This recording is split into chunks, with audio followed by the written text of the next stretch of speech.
గుండె నిండా గుడి గంటలు ఎపిసోడ్లో భరతనాట్య గురువుగా పేరు తెచ్చుకోవాలని, అందరికంటే తానే ఎక్కువ సంపాదించాలనే ఆశతో ప్రభావతి డ్యాన్స్ స్కూల్ ప్రారంభిస్తుంది. కానీ ఆమె స్కూల్లో ఎవ్వరూ చేరకపోవడంతో తీవ్ర నిరాశకు గురవుతుంది. ఈ నిరాశే కోపంగా మారి కుటుంబ సభ్యులపై విరుచుకుపడుతుంది. మీనాపై కూడా మాటల దాడి చేయడంతో సత్యం ఆమెకు అండగా నిలుస్తాడు.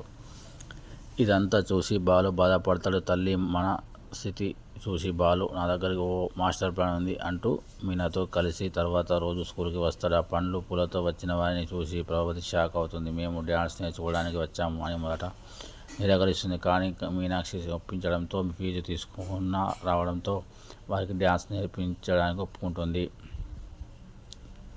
నటరాజస్వామికి ప్రార్థనతో డ్యాన్స్ క్లాస్ మొదలవుతుంది. అత్త కోడళ్ళు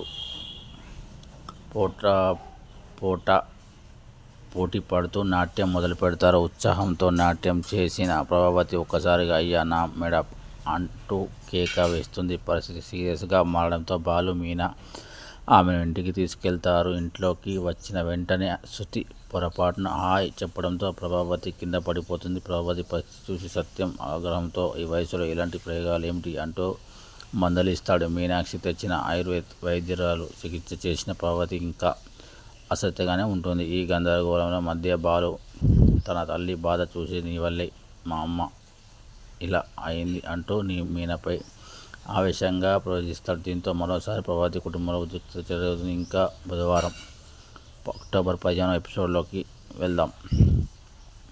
మనోజ్ తన షాప్కి కస్టమర్లు రాకపోవడంతో వచ్చిన వారిని కూడా సేల్స్ బాయ్స్ సరిగ్గా పట్టించకపోవడం అతనికి చిరాకు తెప్పిస్తుంది.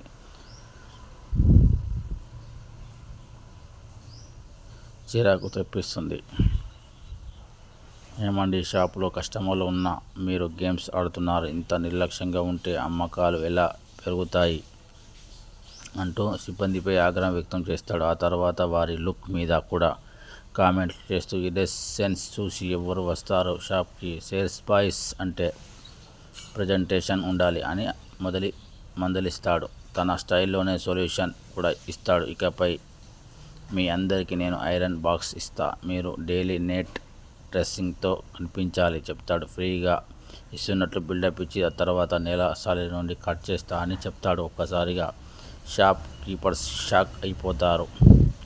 ఈ సీన్ మొత్తాన్ని గమనించిన రోహిణి కూడా ఆశ్చర్యపోతుంది. ఇలాంటి ఎక్స్పెరిమెంట్స్ అవసరమా మనోజ్? బిజినెస్ అంటే కస్టమర్ సర్వీస్ డెస్క్ కాదు అని మందలిస్తుంది. అంతలో విద్య షాప్కు చేరుతుంది. వచ్చి రాగానే మనోజ్తో జోకులుగా మొదలుపెట్టి ఇద్దరి మధ్య చమత్కారాలు చెలరేగుతాయి. నీ ఫర్నిచర్లని ఐడియాలు కూడా సాలిడ్గా ఉంటాయి కానీ కస్టమర్లు కాస్త తక్కువే అంటూ విద్య సెటైర్ వేస్తుంది. కానీ ఆ సరదా మాటల్లోనే టాపిక్ కాస్త సీరియస్ అవుతుంది. మనోజ్ వాదన మొదలవడంతో రోహిణి జోక్యం చేసుకొని డీలర్స్తో మాట్లాడు అంటూ బయటికి పంపిస్తుంది. మనోజ్ వెళ్ళగానే విద్య రోహిణి ఓ దేవుడి పటాన్ని గిఫ్ట్గా ఇస్తుంది. రోజు దీని పూజ చేస్తే ధనరక్షణ వస్తుందని చెప్తుంది. దానికి రోహిణి నవ్వుతూ పూజ చేయడం అంటే నాకు చాలా బద్ధకం, ఇంట్లో కూడా నేను చేయను, మీనా మాత్రమే చేస్తుంది అంటుంది. వెంటనే విద్య స్పందిస్తూ అయితే పూలు తీసుకొని మీనాను రమ్మంటే చాలు, మీనా వచ్చి పూజ చేస్తుంది కదా అని సలహా ఇస్తుంది. రోహిణి వెంటనే మీనాకు ఫోన్ చేసి పూలు తీసుకోరా షాప్కి అని చెప్తుంది.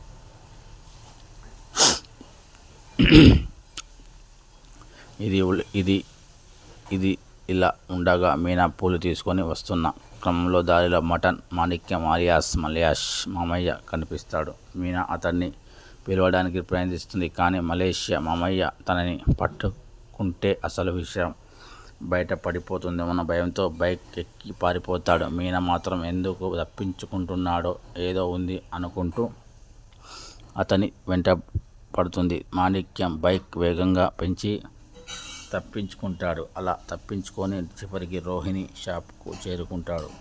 మలేషియా మామయ్య అతన్ని చూసిన రోహిణి విద్య ఇద్దరు షాక్ అవుతారు. ఏమిటి ఇలా వస్తున్నావు, ఎందుకు ఇంత కంగారు అని అడుగుతారు. తనని మీనా నన్ను వెంబడిస్తుంది, అందుకే దాక్కోవడానికి ఇక్కడికి వచ్చా అని సమాధానం ఇస్తాడు మాణిక్యం. మీనా కూడా ఇక్కడే వస్తుంది. మాణిక్యంను చూస్తే తన భాగవతం బయటపడుతుందని రోహిణి ఆందోళన వ్యక్తం చేస్తుంది. మాటల్లో మీనా షాప్కు చేరుకుంటుంది. విద్య వెంటనే మాణిక్యాన్ని ఎక్కడైనా దాచిపెట్టాలని ప్రయత్నిస్తుంది. చివరకు ఓ బీరువాలో పెట్టి తాళం వేస్తుంది. మీనా పూలు ఇస్తూ ఈరోజు మంచి రోజు, ఈరోజే పూజ చేద్దాం అని చెప్తుంది. రోహిణి కూడా అంగీకరిస్తుంది. పూజ పూర్తయిన తర్వాత మీనా చెప్తుంది, నేను వస్తున్నప్పుడు మలేషియా మామయ్యను చూశాను అని చెప్తుంది. వెంటనే రోహిణి, ఏమిటి మీనా, మా మామయ్య మలేషియాలో ఉన్నాడు, నువ్వు ఎవరో చూసి కన్ఫ్యూజ్ అయి ఉంటావు అని తప్పించుకోవడానికి ప్రయత్నిస్తుంది. కానీ మీనా నమ్మకం లేదు, నేనే చూశా ఆయన అంటుంది. రోహిణి వెంటనే టాపిక్ మార్చి, అతను ఇప్పుడు దుబాయ్లో ఉన్నాడు అనుకుంటావు అంటూ టాపిక్ మార్చేస్తుంది. ఇంతలో బాలు తన ఫ్రెండ్ రాజేష్తో కలిసి మనోజ్ షాప్కి వస్తాడు. ఓ బీరువా కొనాలని అంటాడు. మనోజ్ వారిని చూసి వెటకారంగా కొనడానికి వచ్చారా లేక ఏసీలో కూల్ అవ్వడానికి వచ్చారా అని అంటాడు. దానికి రాజేష్ చురుకగానే రిక్వెస్ట్ ఇస్తాడు. కొనడానికి వచ్చాము, ఏసీ కావాలంటే మా కారులో కూడా ఉంది అంటాడు.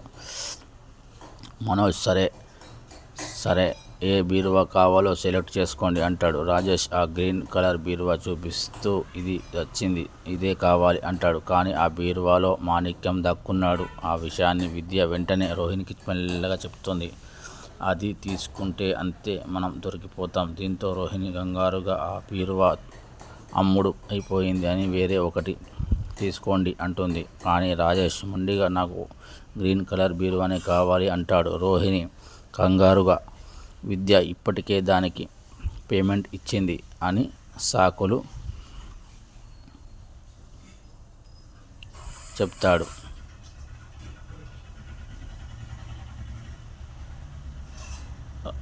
రోహిణి కంగారుగా విద్య ఇప్పటికే దానికి పేమెంట్ ఇచ్చేసింది అని సాకులు చెప్తుంది. దీంతో బాలు కోపంతో, ఏంటి ఇలా అంటావు, కస్టమర్ని ఇలా అవమానిస్తారా అంటూ షాప్లో ఉన్న ఫర్నిచర్ కింద పడేస్తాడు. నీ షాప్ వద్ద, నీ బీరువా వద్దు అంటూ కోపంగా బయటకు వెళ్ళిపోతాడు. మనోజ్ కూడా విసిగిపోయి రోహిణి దగ్గరికి వెళ్ళి ఒక సేల్స్ మిస్ అయ్యింది అంటాడు. రోహిణి కూడా ఆగ్రహంగా డీలర్తో మాట్లాడి స్టాక్ తెప్పించుకొని చెప్తా, నీ వల్ల బిజినెస్ దెబ్బతింటుంది అంటుంది. దీంతో మనోజ్ నిరాశంగా షాప్ నుండి బయలుదేరిపోతాడు. అందరూ వెళ్ళిపోయాక విద్య తాళం తీసి బీరువా ఓపెన్ చేస్తుంది. లోపల గాలి లేక మాణిక్యం ఉక్కిరి బిక్కిరి అవుతాడు. చావు తప్పి కన్ను లొట్టబోయినట్టుగా మారుతుంది. కాస్త తీర్చుకున్న తర్వాత మాణిక్యం కోపంతో, నాకు రాజమౌళి సినిమాలో ఛాన్స్ ఇస్తామని చెప్పింది అబద్ధం కదా అంటూ నిలదీస్తాడు. రోహిణి మాటలు తడబడతాయి. మాణిక్యం సీరియస్గా, మీ ఊరికి వచ్చాక నాకు అన్నీ అర్థమయ్యాయి. మీరు ఏదో చిక్కుల్లో ఉన్నారు, అందుకే నేను మలేషియా మామయ్యగా నటించాను. కానీ ప్రతిసారి ఇలాగే తప్పించుకోవడం కరెక్ట్ కాదు, ఒక్కరోజు మాత్రం దొరికిపోతారు అని హెచ్చరిస్తాడు. రోహిణి వెతుక్కుంటూ ఈ విషయం ఎవరికి చెప్పవద్దు అంటుంది. మాణిక్యం, నేను అలాంటి వాడు కాదు, భవిష్యత్తులో కూడా ఇలాంటి సమస్య వస్తే నాకు చెప్పండి, నేను అడ్డంగా ఉంటా అని మాట ఇస్తాడు. చివరకు ఒక కళాకారుని నమ్మకంతో ఇలా ఆడుకోవడం తగదు. అవకాశం పేరుతో అబద్ధాలు చెప్పకండి, ఆ అబద్ధాలు మీ పేరు బతికేస్తారేమో కానీ మనలాంటి వాళ్ళు చస్తారు అంటూ ఎమోషనల్ అవుతాడు మటన్ మాణిక్యం.